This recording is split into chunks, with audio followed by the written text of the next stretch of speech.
I would now like to introduce Dr. Adronie Verbrugghe from the University of Guelph. Dr. Verbrugghe graduated as a companion animal veterinarian in 2005 from Ghent University in Belgium.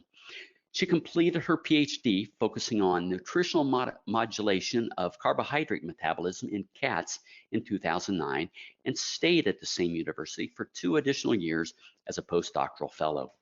She became board certified for the European College of Veterinary Comparative Nutrition in 2010. In 2011, Dr. Verbrugghe joined the Ontario Veterinary College, University of Guelph, as Royal Canin Veterinary Diet's Endowed Chair in Canine and Feline Clinical Nutrition. Dr. Verbrugge's academic responsibilities at the Ontario Veterinary College include development and teaching of small animal clinical nutrition curriculum for the DVM program. She's also the service chair for the Ontario Veterinary College Health Science Center Clinical Nutrition Services. Her research interests include companion animal nutrition, the link between nutrition and gut microbiota, health and disease, alteration of metabolic pathways through nutritional and nutritional modulation of inflammation and immunity. To date, Dr. Verbrugghe has authored and co-authored 35 peer-reviewed publications and has trained 16 graduate students and postdocs. She is a reviewer of various scientific journals and sits on institutional committees and external scientific advisory boards. Dr. Verbrugghe, you should now have control of the screen. Okay, so thanks again for having me today. Thank you, Scott, for this introduction. Also, thank you for Balchen for inviting me, especially Eric Altum, to show an interest in the research that we do at OVC. So today I will talk more about feline obesity. I will especially focus on things that we have investigated at the University of Guelph. So obesity is a pretty big concern. Like I included numbers for both cats and dogs on this slide. In these little graphs, you can see that about 60% of dogs and cats are overweight or obese. And it is really a big problem. It is the most nutritional problem that occurs in industrialized countries. Now, obesity seems pretty simple, simply defined as an accumulation of excessive amounts of fat in the body. But important is that within that definition, it also states that it is causing disease. The equation is pretty simple. Animals are taking up more energy than they actually need, and this will lead to obesity and body fat accumulation. However, it is not a problem that is as easy to solve as that equation seems. Obesity is related to a lot of health consequences. What we see in obesity is that fats accumulate within the adipocytes. That is causing those adipocytes to grow bigger and bigger, results in hypoxia because those blood vessels cannot reach all those adipocytes anymore, or not providing enough oxygen and nutrients, and some of these cells may actually become apoptotic, which will result in immune cells immigrating into the fat tissue, higher levels of cytokines being present in that tissue, and eventually it will result in a low-grade chronic low-grade inflammation, not just within the fat tissue, but also in other parts of the bodies, like maybe at the level of the joints, where it could lead to osteoarthritis, could also lead to heart disease. Like there's a lot of different diseases that are linked with obesity.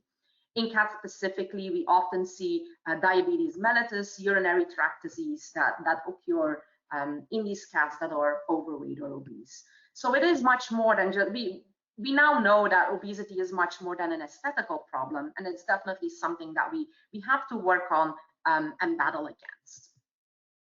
It also shortens lifespan, and in cats, unfortunately, we do not have any data to prove this, but there has been done some interesting work in dogs where they looked at litter mates and fed them either a normal amount of calories or 25% less than their than their litter mate. And we noticed that the dogs that were actually fed a lower amount of calories accumulated less body fat and also lived on average 2 years longer than the dogs that were fed more. So that is definitely an important finding. And if we can alter their disease prevalence as well as lifespan by keeping our pets lean, that is really really important. I think in the past, a lot of effort has been on treating obesity. However, in clinical nutrition, we see that treating obesity is really not always easy. There's one study from Dr. German at the University of Liverpool that actually looked at cats enrolled in a weight loss plan and how successful these cats and their pet owners were in that plan. And there were only 45% of cats that completed the weight loss plan, meaning that they actually reached their target body weight. There were lots of different reasons for stopping with this prematurely. Inability to contact the owner, so often they lost contact with the cat's owner. The owner requested to stop before they reached the target. Those were really the two most important reasons. And then in a few instances, there were other illnesses that occurred for the cats. The owner got ill or had personal issues going on, or there was just refusal to comply. But the top two was really inability to just not having any contact with the owner anymore, or the owner wants to stop it before they reach the target weight.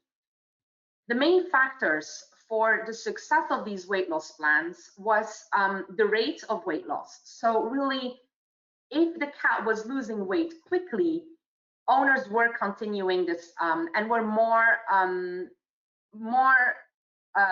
they actually reached their target easier. They continued going. If the weight got off quickly, it was easier for the pet owners to keep going. Another factor was that the weight loss that was required to meet target weight. So this actually meant that the cats that were more overweight and needed to lose more weight were not as often reaching the end or reaching the target weight that we were aiming for. Surprisingly, dietary factors were not really a factor for success. It was really focused on how much weight the cats had to lose and how quick that weight loss was happening. Now, if we want to aim more at prevention of obesity, we really have to recognize the predisposing factors. In a survey of veterinarians, it was found that those predisposing factors is really 97% of the factors are human specific. Those include things like diet type or feeding methods, physical activity, other pet owner attitudes, household characteristic, everything a pet owner has control over. There was really only 3% of factors that were animal specific, including the breed, genetics, age, gender, or neutering. So really, the pet owner really plays a big role in obesity prevention.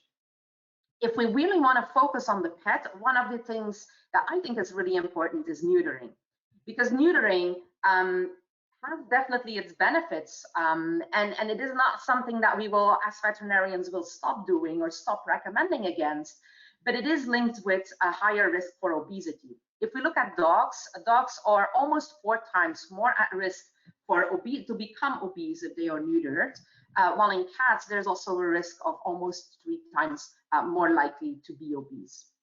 So that is really an important aspect and an important focus for the future.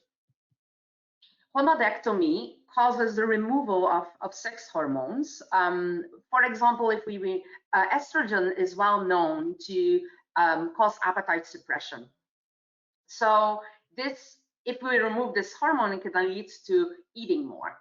A couple of studies have been performed in cats specifically, and homodectomy actually caused an increase in food intake. And that is what you can see in this little graph here. So the blue bars are male cats, the red ones are female cats. The solid bars are intact animals, while the ones with the bars with the pattern are spayed or neutered animals. So we can see that in both the male and female population, after one, so this is 1 month after spay-neuter surgery and 3 months after spay-neuter surgery, that over time, these cats gain more weight and they also eat more. This is what you can see in this little graph here, compared to the control cats that stayed intact. In another study by Flynn et al., that the energy intake in cats that was needed to maintain their ideal body weight. And during this study, they actually had to reduce energy intake by 25 to 30% to keep those cats at an ideal body weight.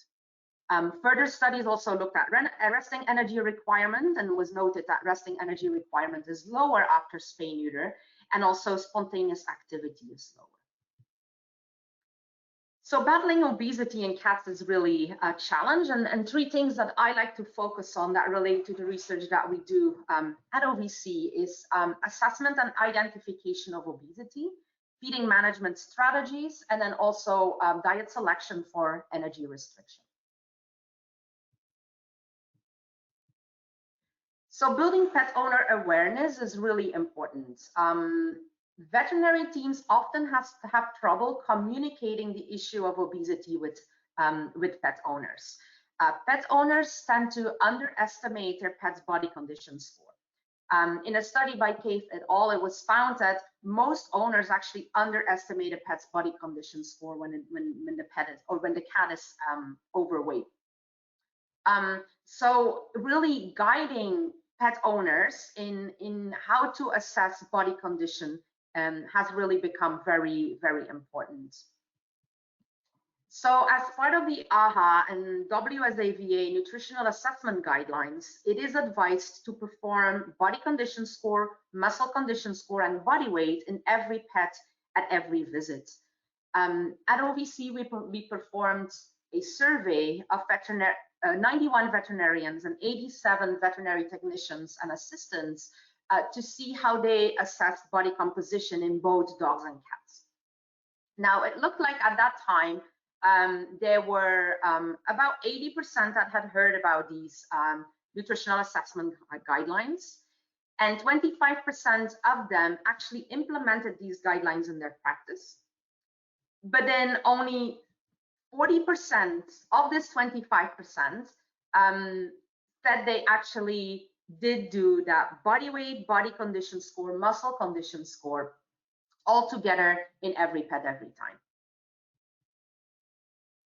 The other people who said that they didn't implement those guidelines were still, many of them were still assessing body composition. So there were almost 70% that always assessed body composition. And then if we looked at what methods they used, 99% said they used body weight, they used body condition score. Muscle condition score and morphometry were not used as much.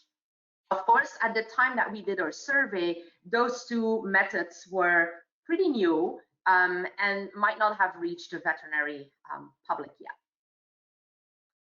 However, it is important that we use all these different ways of assessing body composition, because body condition score also has its limitations. Now, body condition scoring, an ideal body weight is known to be associated with 20% body fat. That is based on studies where they use dual energy X-ray absorptiometry. And within the scoring system, with every score, there's an increase of 5% body fat. So that means that by the time we reach a 9-point score, the cat will be 40% fat. However, this includes everything that is higher than 40. A cat can be 40%, but it can also be 50, 60, or even more % fat. So in those cases, it's really difficult to determine what the body fat percentage really is and what the ideal body weight of the cat would be. So in those cases, we really recommend using morphometric measurements, because that really helps in determining a more accurate body fat percentage and ideal body weight, especially in those cats that are morbidly obese. In our survey, we also asked about determination of ideal body weight, and 90% of veterinarians determined ideal body weight when they were for weight management plans. 10% still did not do that. So I think it is really hard to be successful with a weight loss plan if you're not really calculating or determining, if you're not really determine a target weight loss or a target body weight. There are different ways to come up with an ideal body weight, and it varied really a lot among the veterinarians that we surveyed. It was good to see that some of them calculated based on body condition score, or they looked at their medical records where there was a recording of ideal body weight and ideal body condition score at some point in that pet's life. There were also still quite some people that actually guesstimated the ideal body weight, which is of course not as accurate. Now, one of the things that I like to focus on here as well is of course prevention, and going back to that risk of spaying and neutering. If we want to assess body composition in kittens, it can actually be quite hard, because it is found that the body weight is quite variable in kittens. So one study looked at body weight, whether body weight can be a predictor of in determining age of kittens, and they see that it's only a good predictor when the kittens are younger than 10 weeks old. I've actually made a mistake on this slide.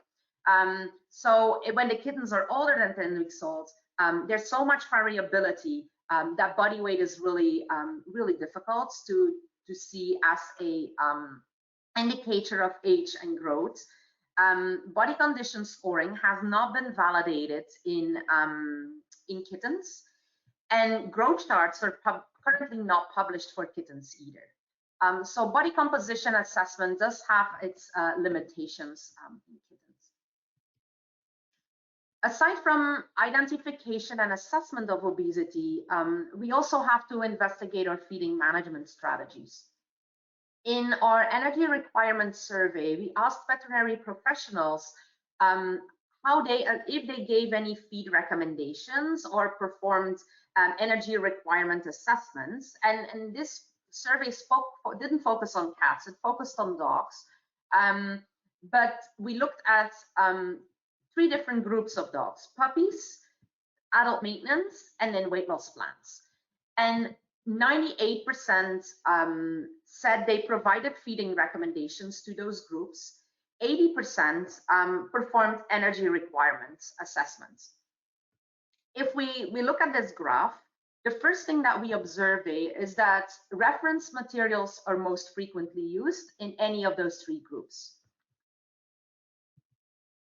When we look at the group that does not use any reference materials, and with that I mean websites that are provided by pet food companies, or books that include information on how to calculate energy requirements. So when we look at the group that does not use any of those references, and it does give non-specific recommendations, we noted that that was done more often in puppies than for adult maintenance or for weight loss. If we look at the group of veterinary professionals that did calculations themselves, we see that calculation was more often performed for adult maintenance and for weight loss, but much less for puppies. Now, even if we do those calculations, there is still a lot of variation there in how we do those calculations, and whether those calculations are accurate, because of course we're dealing with a population, and any type of calculation that we do is based on an average for the population, but individuals may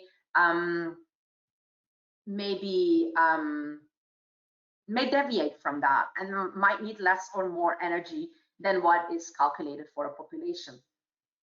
So the predictive maintenance energy, so in this study that I'm showing here was actually a meta-analysis of energy requirements or energy intake that was found in literature. And based on all the data that was found in literature, they came up with predictive equations for maintenance energy requirements. And I noticed that those equations that these authors came up with were actually lower than what was reported by the National Research Council. There was lots of variation among the cats, and the authors also concluded that body weight alone was not an accurate prediction of maintenance energy requirement. There were likely other factors that were playing as well, such as age, gender, neuter status, or body composition.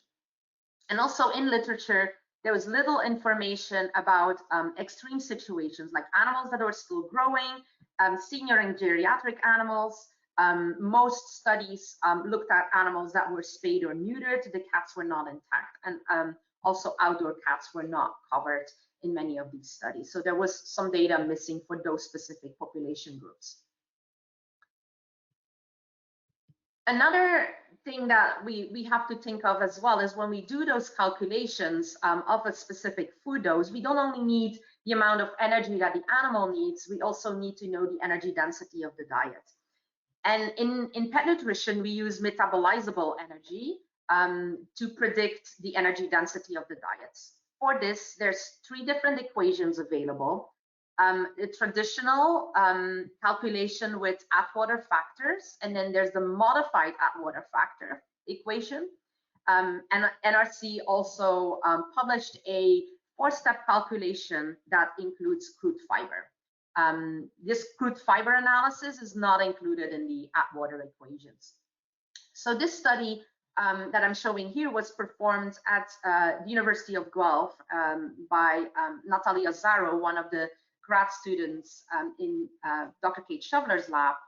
And she actually found that within this study, where she looked at 3 different diets that were used in her experimental trial, that the traditional Atwater factors were closest to the measured maintenance metabolizable energy, and the measured, I mean assessed by bomb calorimetry.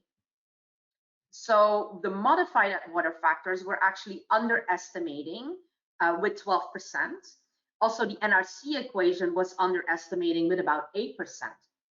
So I think this is really important as well. In the previous slide, I showed that maintenance energy requirement, if we use the NRC equations, we're overestimating maintenance energy requirements. With our equations that we use for energy density, we are underestimating energy density. So that way, we might be making pretty big calculation mistakes when we are calculating a food dose, and we might put our pets at risk for obesity that way. Now, even if we calculate it correctly, one of the other things that is a variable here is how we measure food. Many pet owners, some of them will not measure at all and will feed a cat ad libitum. But let's say they measure a specific amount of food every day. They use measuring cups that can really vary. They can use an actual measuring cup that contains 8 ounces, like a fluid ounces, but they can also use other cups that do not have the correct amount, and that is not as accurate as actually using a gram scale. It has really been shown in 2 studies that the accuracy of using a cup is really, really low. Also, the precision is low. Just to give you an idea, like this study here by Dr. Jason Coe at the University of Guelph actually showed that measuring cups may underestimate the amount of food. For some people, when they use a measuring cup, they may underestimate the amount that is in the cup with almost 50%, or they may overestimate with even 150%. So when I was reading this study, I was really surprised how some people can actually put so much food in a measuring cup. When it comes to feeding management strategies, what is also important is the feeding method. And for obesity, we've been telling people, like as veterinarian, I've been recommending people to give multiple small meals. They could do that by using automated feeders, to use food toys and puzzles, put play and activity into feeding, because all of that enhances activity. It stimulates It causes mental stimulation for the cats so that they are less bored and less begging for food all the time. It also helps with water intake. Now, the studies that focused on this only looked at behavior and activity and water intake, but nobody had ever looked at the effect on physiology and the metabolic effects of multiple meals versus one meal. So at the University of Guelph, we performed a specific study in cats where the cats were fed either one meal or 4 meals for 21 days. And as other studies had shown, we did see that the activity levels increased in the cats that were fed 4 times a day. But by indirect calorimetry, we also determined energy expenditure. And although the cats were more active, their energy expenditure was not different. What we also investigated was postprandial satiety hormones. And we noticed that some hormones like GIP, GLP-1, as well as PYY, had higher levels when the cats were fed 4 meals, which could mean that the cats were more satiated with 4 meals. Now, we investigated plasma amino acid concentrations and insulin response after the meal, and also those were greater, and that could be an indication of more protein synthesis when fed 4 meals versus 1 meal. With indirect calorimetry, we calculated the respiratory quotient, and the fasting respiratory quotient was lower, which could indicate more fatty acid oxidation. So by looking at this data, it could actually mean that feeding cats just 1 meal led to higher levels of the satiety hormones. It could lead to more protein synthesis and more maintenance of lean body mass. And it could also lead to more fatty acid oxidation. So all of that could actually be helpful in treating obesity. As a veterinarian, I do struggle a little bit with our results because it's really contrary to what we have been recommending in the past. But just to give you an idea that often we have to look at things from different point of views. And one way maybe will work for one individual cat, but we might have to look at other feeding methods for different cats maybe, and just altering the feeding methods, altering the number of meals is maybe something that we should start consider as well. Another aspect of obesity management is diet selection and energy restriction. And today I will not talk about nutrient profiles to achieve weight loss. What I really would like to focus on is caloric restriction and how that is affected by different diet types that are used. So a caloric restriction is absolutely necessary for weight loss. A negative energy balance is what we need to achieve that. The equations that are used for weight loss, or like I have listed 4 different methods on this slide. There are a lot of different methods published. I know lots of nutritionists, clinical nutritionists, all have different approaches and use one of these methods. And everybody of us has been successful at weight loss plans. So I think what is important is that you have some sort of calculation that you use as a starting point, and then we usually monitor and adjust from there. But again, there's lots of variability there. Another level of variability is whether in those calculations, whether you use current body weight or ideal body weight. So I put up this slide before, and one of the things about ideal body weight that we asked in one of the surveys that we performed is whether the veterinarians and veterinary technicians in Ontario used ideal body weight or current body weight when they were calculating a weight loss plan. In our region, 81% were using ideal body weight and 19% were using current body weight. I don't say that either one of them is better than the other. You would assume that when you are using ideal current body weight versus ideal body weight, that there could be a little differences in the number of calories that you provide. But those are 2 different methods. myself, I prefer to use ideal body weight, but right now there's not really any scientific basis as to which method is the best to use. I think overall, no matter what approach we use, it's always about balancing too much weight loss and too little weight loss.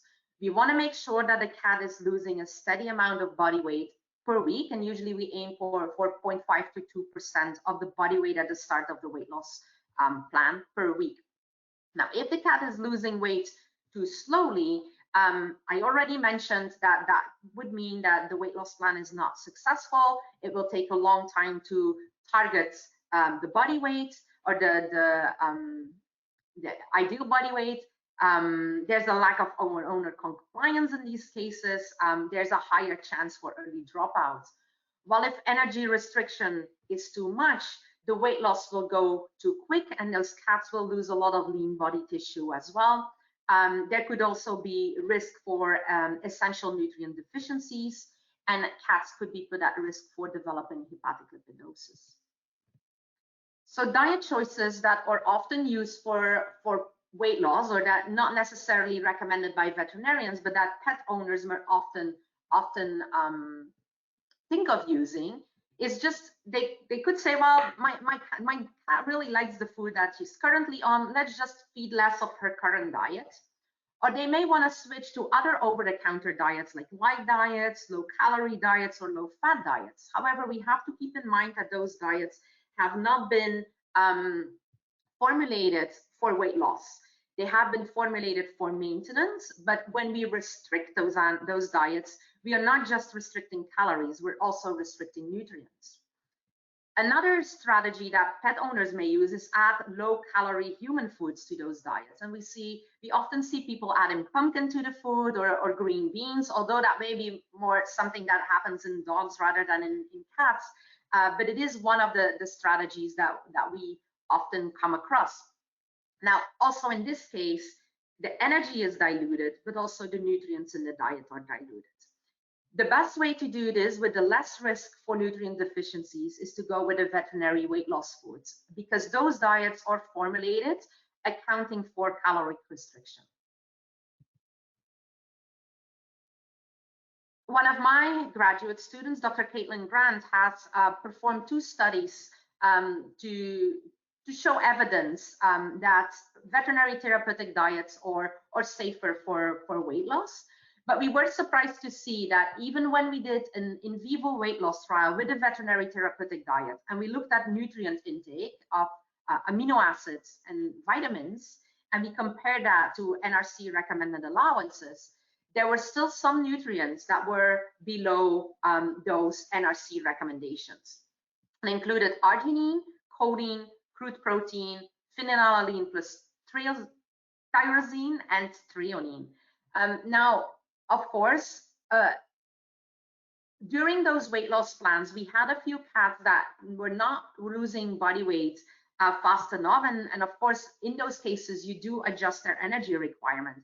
So I think it is, or their energy intake. And it is really important to know that also with those veterinary therapeutic diets, we may still put them at risk. However, in a second study, we looked at over-the-counter diets, over-the-counter maintenance diets, low-calorie diets, as well as veterinary therapeutic diets. And this was not an in vivo study. It was a theoretical calculation of amino acid and vitamin intakes and compare that with NRC recommendations. Again, we saw that some cats would have been deficient in those nutrients based on those NRC recommendations, but fewer nutrients were below those recommendations with veterinary therapeutic diets compared to over-the-counter maintenance or low-calorie diets. And a higher number of nutrients was also, advancing too quickly, a higher number of nutrients was also, more nutrients were below recommendations when the energy restriction level increased.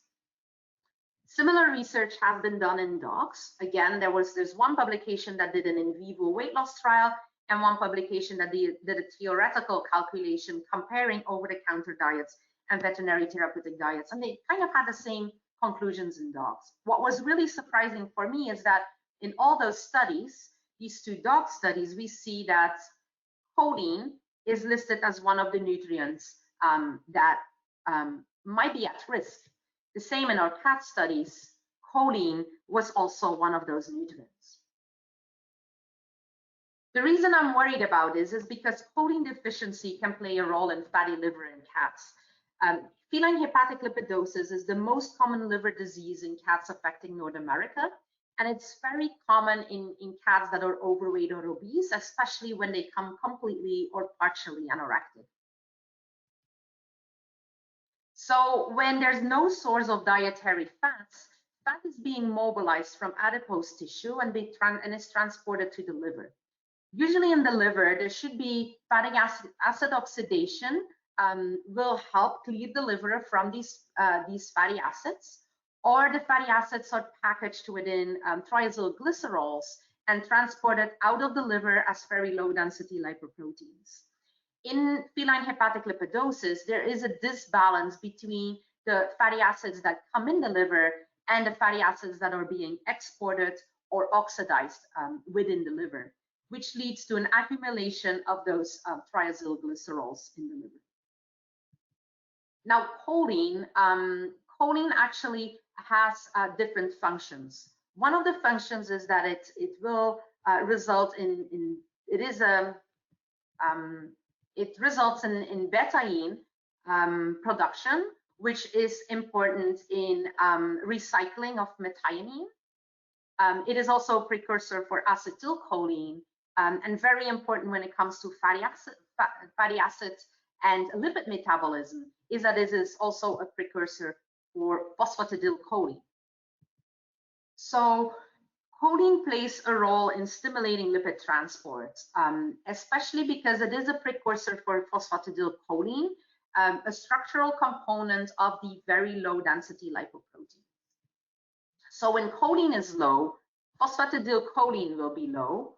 There will be lower, very low density lipoproteins, and this could lead to storage of fat in the liver as triglycerides.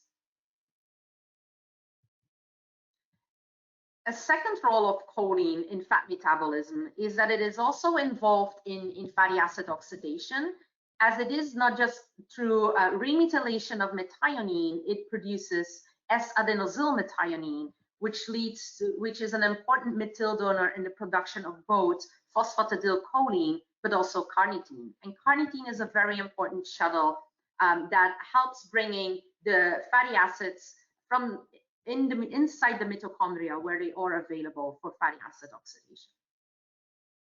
So this has led us to investigate choline supplementation in cats and how it relates to lipid metabolism. A first study was conducted in obese adult cats. 12 cats were enrolled in this study for 5 weeks.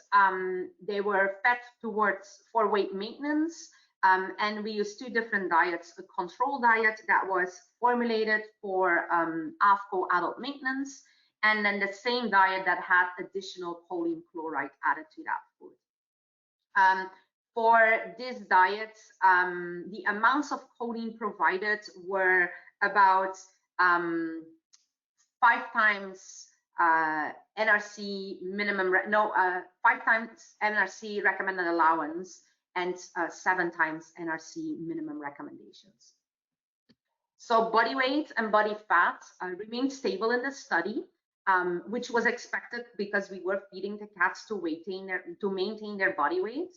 We also looked at lipid profile, and we noticed that in the choline group, which you can see here in orange, over time, cholesterol increased, triglycerides increased, and high density lipoprotein cholesterol increased. We also noticed that low density lipoprotein cholesterol and very low density lipoprotein cholesterol also increased. So this could actually show that choline assists in eliminating fat from the liver through stimulating lipolysis and mobilization and lipid transport, as I explained earlier. We also noticed in this study that there were higher levels of methionine in the choline group after treatment with choline, and this could show that choline is involved in that methionine recycling. In a second study, we aimed for a different population. We were more aiming at obesity prevention, so we thought it was a good opportunity to do a study in kittens post-neuter. So 16 kittens, 6-7 months of age. They were neutered. They were all male cats. They were neutered, and then they received choline or control for 12 weeks. The cats were all on the same diet that was formulated for AFCO growth, and in this study, we did not add the choline as part of the diet. The diet on top of the food. So in this specific case, the amount of choline provided would have been 2 times the recommended allowance and 3 times minimum requirement. So in this study, body weight increased over time in all cats, but as you can see here, this orange line is our choline group, and in this choline group, the body weight increased less than in our base diet group. This was likely due to a reduced food intake because the food intake was lower throughout the study in our choline group compared to our base diet group. Interesting to note, this little green cross here at the beginning of this graph is the amount of food that the cats were eating before they were spay-neutered to maintain their body weight. So all of the cats were fed to mimic ad libitum feeding, and all of them were still eating more than what the NRC equations would suggest at that age. So body composition was also assessed. What we noticed there is that the fat mass in these cats on choline was lower, but there was no effect on lean mass. There was no effect on bone density. We investigated satiety hormones because we wanted to dig a little bit deeper into that reduced food intake and find out if satiety had any effect on this. We did not see any effects on any of the satiety hormones, but I have to note that for this study, we only looked at fasted satiety hormones, and we did not investigate postprandial curves. We also did indirect calorimetry. Choline did not have an effect on energy expenditure or RQ, but it was important to note that in this study, we did see a time effect for energy expenditure in the fed state in both groups, showing that both groups had lower energy expenditure over time. And this could be linked to their neutered status, as we have seen in other studies. Serum lipids and serum lipoprotein profile were not altered, most likely because these cats were lean, they were still growing, and they did not have a lot. We did not investigate it, but we assume that the amount of hepatic lipids was much lower in these kittens than in the adult cats that we investigated in our other study.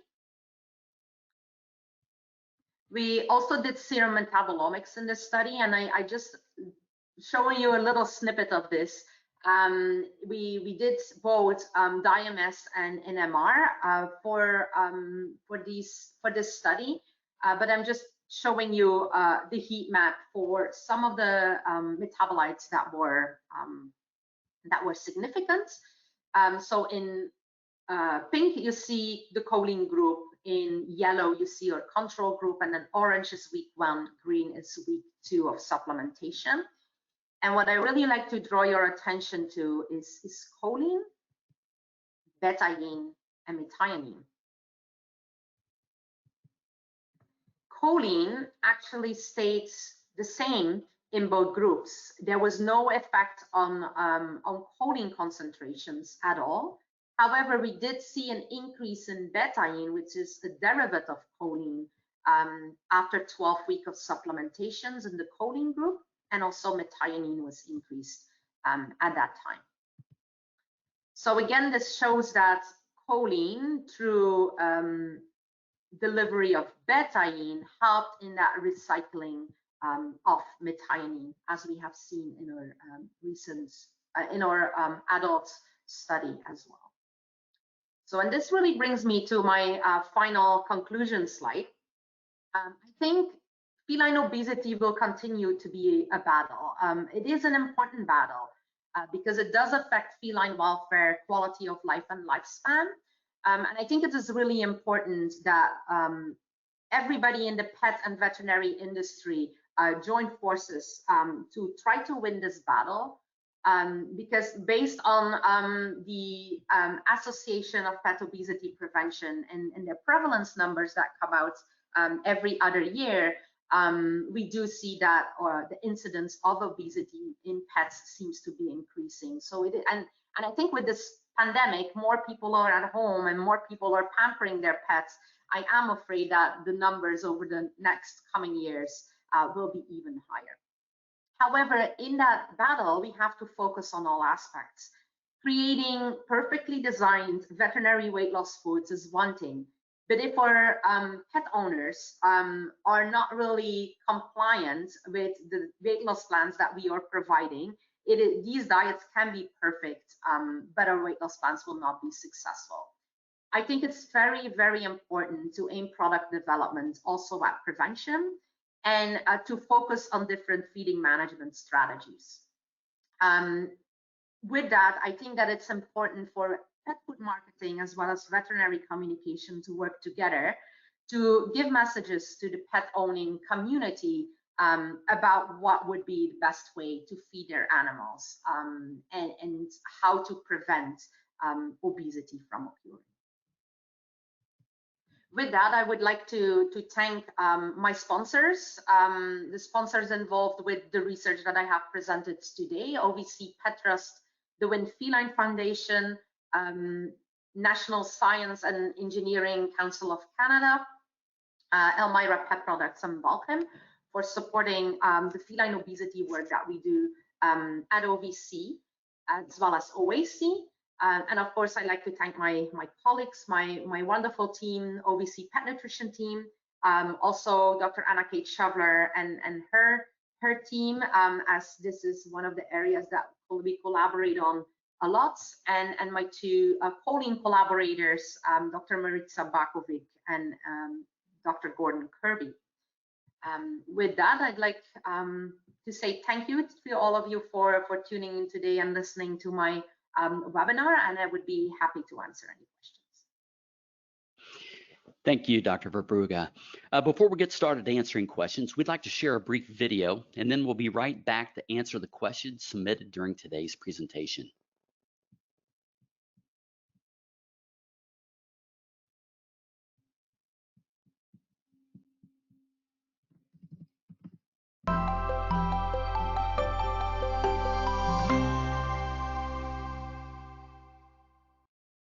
At Balchem Animal Nutrition and Health, we strive every day to deliver results you can see in your animal's productivity and your bottom line. From a smooth transition into the milking string for your fresh cows, to a happy welcome home from your furry friend.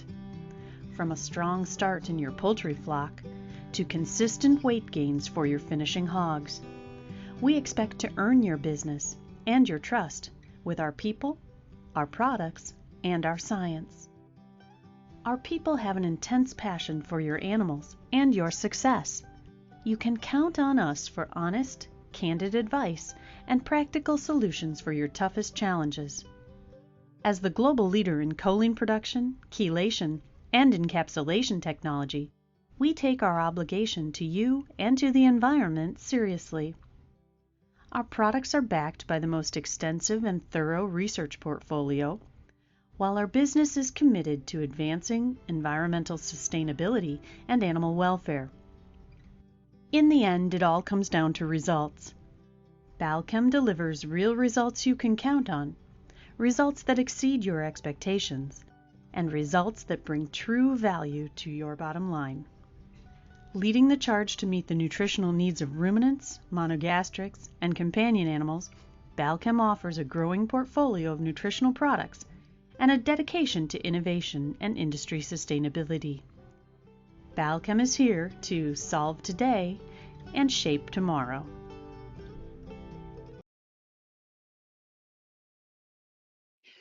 As a reminder, you can still submit questions through the questions pane in your attendee control panel.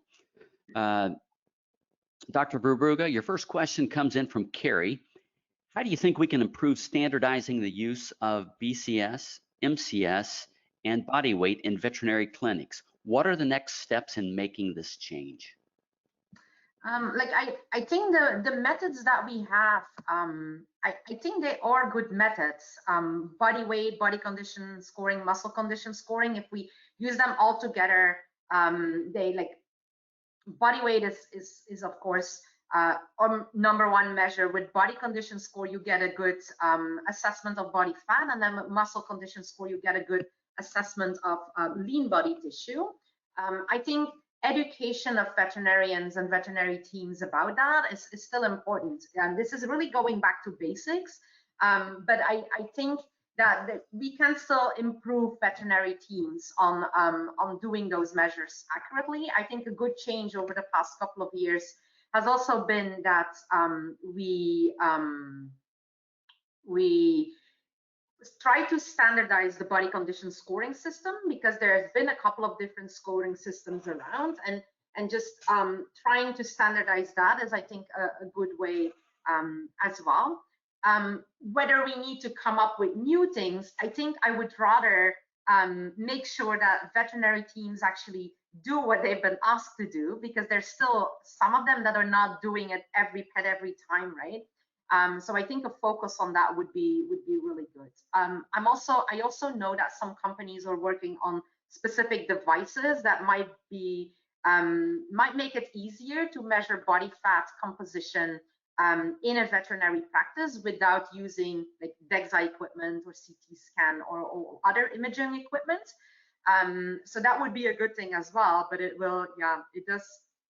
does create additional cost for a veterinary hospital to bring that equipment in-house. While we can, although the measurements that we do are subjective, we just need our hands, right, and a scale for body weight, body condition score, muscle condition score. So my focus would be on just educating veterinary teams more and making sure that they actually do that in every pet every time. I think that would be my focus. All right, thank you for that. Next question comes in from Catherine. Is there a body weight gain that aligns with the steps in body condition scores? So with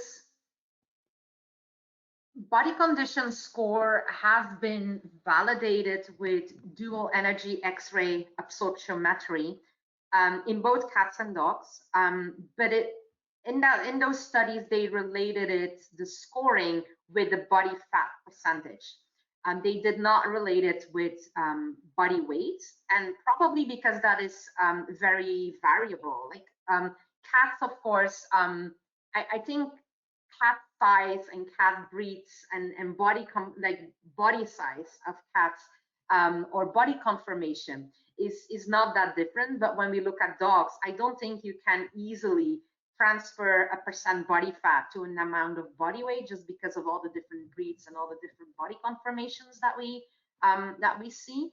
Cats are a little bit more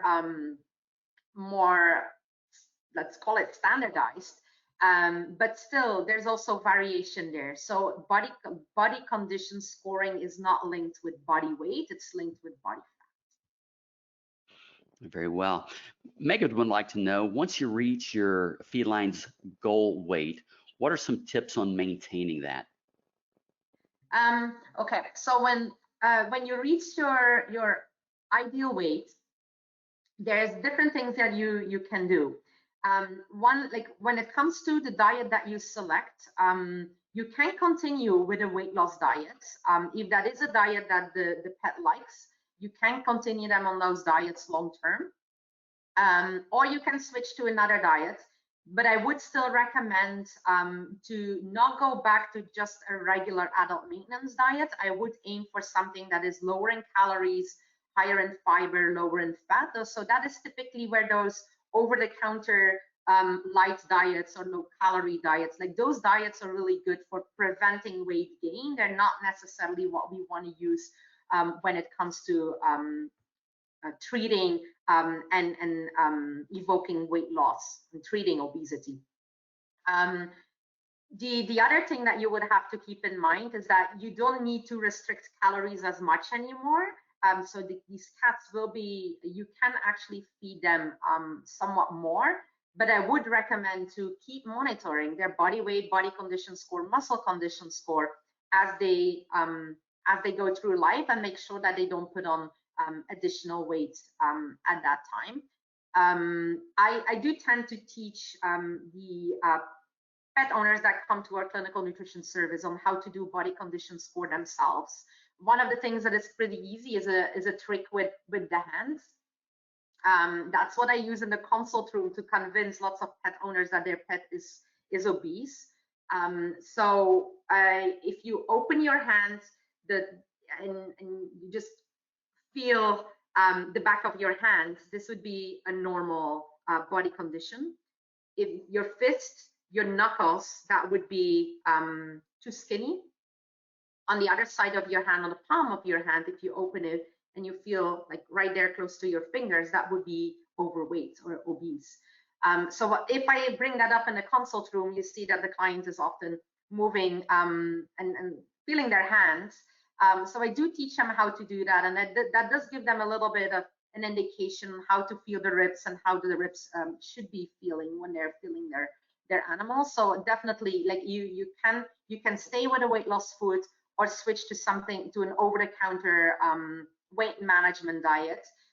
You will have to adjust the food dose a little bit, bring it back up depending on what kind of equation that you need. Like if you're typically using resting energy requirements to calculate, it's recommended to use resting energy requirement times 0.8 when we want to achieve weight loss. But when you want to maintain body weight and prevent obesity from reoccurring, you can multiply by 1 instead by multiplying by 0.8. So that's one of the methods that is often used. And then of course, continue to monitor and making sure that that cat doesn't go back to gaining weight. All right, thank you. And I think we've got time for one more question. The next one is, are there implications to adding choline to pet food? What is the best way to increase choline in the food formulations? I think, like, I'm not a formulator myself, so one of the things that was a challenge with the study that we performed, like the obese cat study, when we were trying to add the choline chloride to the food, one of the things with the choline chloride is that it's very hygroscopic, and which means that it absorbs water and it becomes very viscous. So that was really hard to work with in that pet food mix when that was going through the extrusion process, because everything kind of becomes very sticky. So because of that, we actually moved to supplementation on top of a food for our follow-up studies. So there's definitely some investigations that need to be done there when it comes to how do we actually supplement more choline in a diet, because it has shown to be sometimes very difficult. There are multiple different choline sources on the market, so maybe it's not just it could be that another source might serve formulation better. There's also differences in different choline sources when it comes to bioavailability. So there definitely has to be more investigation has to be done in that area as well. All right, thank you, Dr. Verbrugghe. And thank you everyone for attending today's webinar. If you have additional questions, please submit them to anh.marketing@balchem.com, and we'll forward them along with the unanswered questions from today's session. On our next webinar will be on May 4th, when we will hear from Dr. Jeff Dull from the University of Florida. Jeff will be he'll be talking about the overall impact of heat stress, especially on late lactation cows and their unborn calves. For our monogastric audience on May 11th, Dr. Chris Ashwell from North Carolina State University will discuss the impact of epigenetics in poultry. Visit balchemanh.com/real science to check for our next companion animal webinar and access our past event materials. Balchem's podcast series continues to offer a deeper dive into our webinar topics. We now have 12 episodes out on YouTube, your favorite podcast platform, and also at balchemanh.com/podcast. We go behind the scenes to hear the conversations that take place with over a few drinks with friends. Search for Real Science Exchange on your favorite podcast platform and be sure to subscribe. On May 18th, we will post a podcast featuring Dr. Greg Aldrich and the 3 Kansas State graduate students who presented during our webinar on May 16th. You won't want to miss it. On behalf of Balchem and Dr. Verbrugghe, thank you for joining us today.